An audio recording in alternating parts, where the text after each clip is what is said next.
नमस्कार दोस्तों, स्वागत है आपका हमारे चैनल पे। आज हम बात करेंगे इंटरएक्ट बिल्डिंग प्रोडक्ट के आईपीओ के बारे में और जानेंगे उसके बारे में सारी डिटेल। कंपनी क्या करती है, उसका आईपीओ कब आने वाला है, उसमें पैसे लगाना जैसे है कि नहीं लगाना जैसे, उसके अलावा जो सारस्वती सारी आईपीओ के अंदर जीएमपी में फॉल है, उन सब के बारे में आज इस वीडियो में बात करेंगे। तो वीडियो में एंड तक बने रहेगा। ये वीडियो काफ़ी काम का होगा आपके लिए। अगर आप ये आईपीओ में भरने के बारे में सोच रहे हैं या फिर आईपीओ के अंदर इन्वेस्ट करने के फ्यूचर के बारे में सोच रहे हैं, तो आपको इसके रिलेटेड काफ़ी जानकारी यहाँ पे मिल जाएगी। तो चलिए वीडियो को शुरू करते हैं। तो यहाँ पे हम सबसे पहले देखें इंटरएक्ट बिल्डिंग प्रोडक्ट करती क्या है।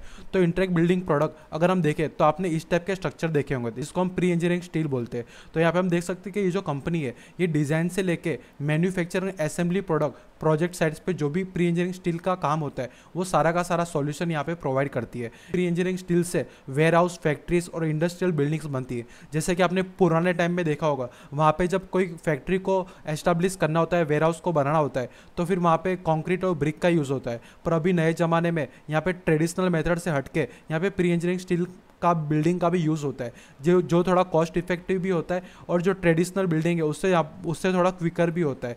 तो फिर इसके लिए प्री इंजीनियरिंग स्टील की यहाँ पे डिमांड हमें देखने मिलती है। और अगर देखें तो ये कॉस्ट इफेक्टिव होता है और ट्रेडिशनल बिल्डिंग से ये कंक्रीट और ब्रिक की यहाँ पे ज़रूरत भी नहीं पड़ती। और ये जो कंपनी है यहाँ पे क्रिएटिंग अ प्लान से लेके यहाँ पे डिलीवरी द फाइनल स्ट्रक्चर, यहाँ पे पूरा का पूरा काम ये कंपनी प्रोवाइड करती है। तो फिर इंटरएक्ट बिल्डिंग का प्रोडक्ट का आप बिजनेस समझ गए होंगे। इसका जो मेन बिजनेस है वो प्री इंजीनियरिंग स्टील का है। इसके अलावा अगर देखने जाए तो they are also produce steel component like ceiling, roofing and other structural element. तो ये सीलिंग, रूफिंग और अदर स्ट्रक्चरल एलिमेंट का भी ये काम करते हैं। तो चलिए आगे वीडियो में इसके इंपॉर्टेंट डेट्स के बारे में जानते हैं। तो अगर आईपीओ की डिटेल की ओवरव्यू आप बात करें तो आईपीओ ओपन हो जाएगा 19 अगस्त को ओपन होगा और मंडे को ये ओपन होने वाला है और ये क्लोज हो जाएगा वेडनेसडे को, यानी 21 अगस्त को ये क्लोज हो जाएगा। अगर लिस्टिंग की बात करें तो 26 अगस्त को ये आईपीओ की लिस्टिंग हो जाएगी, जो अगले मंडे को रहने वाली है। अगर इसके अलावा बात करें यहाँ पे फेस वैल्यू की, तो फेस वैल्यू 10 रुपये की फेस वैल्यू रहने वाली है। अगर प्राइस बैंड की बात करें तो 850 टू 900 का यहाँ पे प्राइस बैंड रखा गया है। यहाँ पे हम जनरली रिटेल के अंदर कट ऑफ प्राइस पे हमको अप्लाई करना तो यानी 900 के प्राइस पे हम अप्लाई करेंगे। अगर लॉट साइज़ की बात करें तो 16 शेयर का यहाँ पे लॉट साइज़ रखा गया है, यानी आपको 16 शेयर मिनिमम लेने पड़ेंगे रिटेल कैटेगरी के अंदर। अगर टोटल इश्यू साइज़ की बात करें तो 600 करोड़ का ये आईपीओ है, जहाँ पे 66,69,852 शेयर्स यहाँ पे अवेलेबल है। अगर इसके बारे में अगर ब्रेक डाउन करें तो फ्रेश इश्यू में अगर देखें तो 200 करोड़ का यहाँ पे फ्रेश इश्यू हमें देखने मिल रहा है। अगर ऑफर फॉर सेल की बात करें तो 400 करोड़ का यहाँ पे हमें ऑफर फॉर सेल देखने मिल रहा है।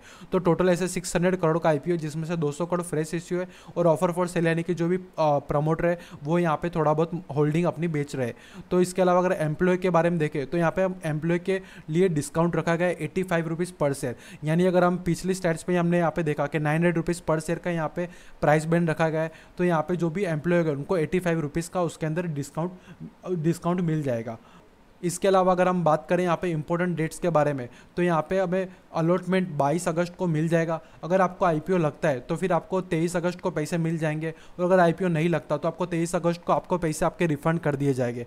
अगर credit of shares to demat बोले तो 23 अगस्त को ही आपके जो शेयर्स है वो आपके डीमेट अकाउंट में क्रेडिट हो जाएंगे। अगर कट ऑफ की बात करें तो हम 21 तारीख को 5 बजे तक हम आईपीओ से मैंडेट हम कंफर्म कर सकते हैं। जैसे कि आपने आईपीओ भरा और उसके अंदर आपने अगर यूपीआई मैंडेट नहीं करा कंफर्म, तो आपको मैक्स टू मैक्स आपको 21 अगस्त को 5 तारीख तक आपको मैंडेट कंफर्म कर देना पड़ेगा। अगर 5 बजे के बाद आप यूपीआई मैंडेट कंफर्म करते हो तो फिर वो काम का नहीं रहेगा, वो वहाँ पे वैलिड नहीं गिनाएगा। तो चले इसके अलावा और दूसरी जानकारी हम लेते।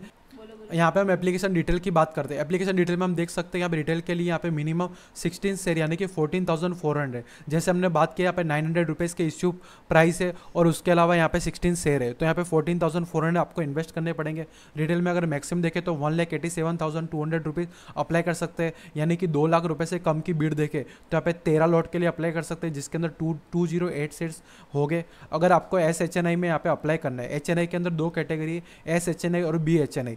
SHNI के अंदर अगर देखें तो 14 लॉट के लिए आपको अप्लाई करना रहेगा, यानी 2,01,600 रुपये के लिए आप अप्लाई कर सकते हैं, जिसके अंदर आपको 14 लॉट्स अप्लाई करने पड़ेंगे और जिसके लिए आपको 224 शेयर्स के लिए बिड लगानी पड़ेगी।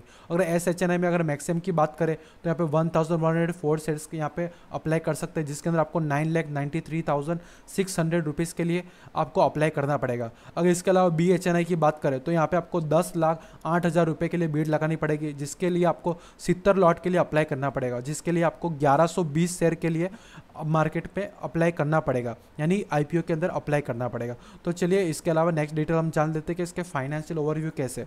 तो फाइनेंशियल की यहाँ पे बात करें तो यहाँ पे हमारे पास 22, 23 और 24 का फाइनेंशियल ईयर का फाइनेंशियल एंड का हमारे पास डेटा अवेलेबल है। तो यहाँ पे एसेट्स की बात करें तो 543 करोड़ के जो एसेट्स थे 2022 में, वो यहाँ पे बढ़ के 675 करोड़ हो गए। इसके बाद अगर हम बात करें तो वो 755 करोड़ रुपीज़ हो गए।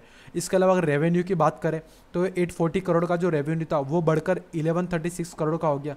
उसके बाद वो बढ़कर 1306 करोड़ का यहाँ पे हमें देखने मिल रहा है 2024 के एंड में, यानी 2024 31 मार्च तक का डेटा के हिसाब से। अगर प्रॉफिट आफ्टर टैक्स की बात करें तो 17 करोड़ का इनका प्रॉफिट था, वो यहाँ पे 81 करोड़ हो गया। और उसके बाद अभी 86 करोड़ का यहाँ पे प्रॉफिट आफ्टर टैक्स हमें देखने मिल रहा है। नेटवर्थ की बात करें तो 262 करोड़ की इनकी नेटवर्थ थी, जो 343 करोड़ हो गई। उसके बाद यहाँ पे कम होकर 262 करोड़ हो गई।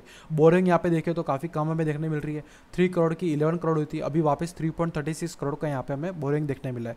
अगर एसेट्स की बात देखें तो यहाँ पे कंटिन्यूसली हमें एसेट्स बढ़ते हुए देखने मिल रहे हैं। रेवेन्यू की बात करें तो यहाँ पे 840 करोड़ से 1136 करोड़ और 1306 करोड़, यानी यहाँ पे रेवेन्यू में बढ़ोतरी देखने मिल रही है।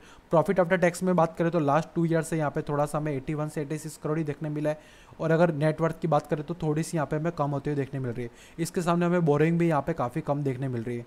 तो चलिए यहाँ पे हम नेक्स्ट डेटा पे जाते हैं। जो यहाँ पे आरओई और आरओसी की बात करें तो आरओई की अगर बात करें तो 19.40 का यहाँ पे आरओई बैठ रहा है। अगर आरओसी की बात करें तो 25.79 का हमें आरओसी यहाँ पे हमें देखने मिल रहा है। इसके अलावा अगर हम बात करें यहाँ पे आईपीओ के ऑब्जेक्टिव्स के बारे में तो कैपिटल एक्सपेंडिचर, यानी ये न्यू फैसिलिटीज़ यहाँ पे ओपन करने की बात करें for setting up a new PEB manufacturing unit as part of phase 2 of Andhra Pradesh manufacturing facility development plan. और इसके अलावा देखिए जाए तो ये जिनके जो भी एग्जिस्टिंग मैन्युफैक्चरिंग फैसिलिटी है, जो भी किच्चा में या तमिलनाडु में या और भी जगह, वहाँ पे वो अपग्रेड करने की बात कर रहे हैं। इसके अलावा ये जो पैसा है वो यहाँ पे आईटी के अंदर भी यहाँ पे इन्वेस्ट करने वाले, upgrade the company information technology infrastructure, यहाँ पे इनके आईटी स्ट्रक्चर के अंदर भी ये लोग इन्वेस्ट करने वाले। इसके अलावा देखें तो वर्किंग कैपिटल के अंदर भी ये लोग यूज़ करने वाले इस पैसों का, और जनरल कॉर्पोरेट के लिए यहाँ पे ये पैसा यूज़ होगा। तो चलिए नेक्स्ट देख लेते हैं कि यहाँ पे इसका रजिस्ट्रार कौन है। तो रजिस्ट्रार की बात करें तो यहाँ पे लिंक इन टाइम इनका रजिस्ट्रार है। डिटेल आप यहाँ पे हम देख सकते हैं, ईमेल आईडी और फ़ोन नंबर यहाँ पे लिखा गया है। और यहाँ पे अगर हम बात करें इंटरेक्टिव बिल्डिंग प्रोडक्ट के आईपीओ के जीएमपी के बारे में तो यहाँ पे 35% का हमें यहाँ पे जीएमपी देखने मिल रहा है। 900 के प्राइस के ऊपर यहाँ पे प्रीमियम हमें 315 रुपीज़ का प्रीमियम देखने मिल रहा है। नहीं एस्टिमेट लिस्टेड यानी कि एस्टिमेटेड लिस्टिंग प्राइसिंग अभी 1215 दिखा रही है जो फ्राइडे के हिसाब से। पर अगर हम देख सकते हैं कि सारस्वती सारी डिपोट का जो भी जीएमपी था, जिस दिन आईपीओ क्लोज होने वाला उस दिन 62% जीएमपी था, जो भी कम होकर भी फ्राइडे को 22.5% रह चुका है। तो यहाँ पे हम कभी भी जीएमपी के बेस पे देख के, सिर्फ स्टैंड अलोन जीएमपी के बेस पे देख के कभी हमें आईपीओ नहीं बढ़ना चाहिए। कभी भी आईपीओ के अंदर जीएमपी मैनिपुलेशन हो सकती है। फर्स्ट क्राई में हमने जैसे देखा, रिसेंटली देखा, वहाँ पे हमें बहुत कम जीएमपी देखने मिला, तो उसके बाद भी काफ़ी बड़ा यहाँ पे लिस्टिंग हमें देखने मिला था।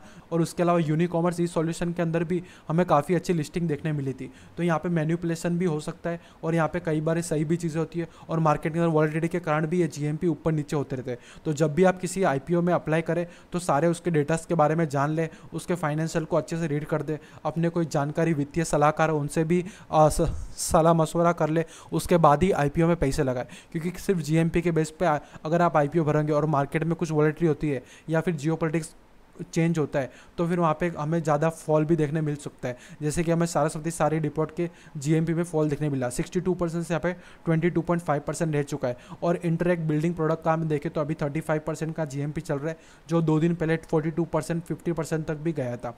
इसके अलावा अगर हम बात करें कि सारस्वती सारी का आईपीओ का सब्सक्रिप्शन कैसा था, तो यहाँ पे हम देख सकते हैं 107 टाइम टोटल सब्सक्राइब हुआ था। रिटेल के अंदर 61 टाइम हमें सब्सक्राइब होते हुए देखने मिला था। अगर एनआई की बात करें तो 358 टाइम में सब्सक्राइब देखने मिला था, और क्यूआईबी की बात करें तो 64 टाइम में भी सब्सक्राइब होते हुए देखने मिला था। तो क्यूआईबी की तरफ से भी हमें काफ़ी अच्छा रिस्पांस देखने मिला था। अगर इसके अलावा अगर हम बात करें तो यहाँ पे अगर सारस्वती सारी के बारे में देखें तो क्यूआईबी को यहाँ पे 50% का यहाँ पे कोटा अलॉटेड था, और एनआई के अंदर 15% का कोटा अलॉटेड था, और रिटेल के अंदर 35% का कोटा अलॉटेड था। वैसे करके यहाँ पे 100% शेयर होल्डिंग पैटर्न थी। एंकर इन्वेस्टर के लिए यहाँ पे हमें कोई शेयर ऑफर नहीं हुए थे। इसके हिसाब से यहाँ पे देखें तो 64% काफ़ी अच्छा यहाँ पे हमें सब्सक्रिप्शन देखने मिला था, और टोटल सब्सक्रिप्शन रिस्पॉन्स भी काफ़ी अच्छा आया था। इसके बावजूद भी अभी 22.5% यहाँ पे जीएमपी चल रहा है। अभी इंटरेक्ट बिल्डिंग प्रोडक्ट का आईपीओ मंडे से ओपन होगा, तो देखते हैं उसको कैसा रिस्पॉन्स मिलता है। उसके बारे में अगर कोई अपडेट होगी तो हम जरूर यहाँ पे वीडियो बनाएंगे। वीडियो आपको अच्छा लगा तो वीडियो को लाइक करना, चैनल को सब्सक्राइब करना और मिलते हैं किसी और वीडियो पे। तब तक के लिए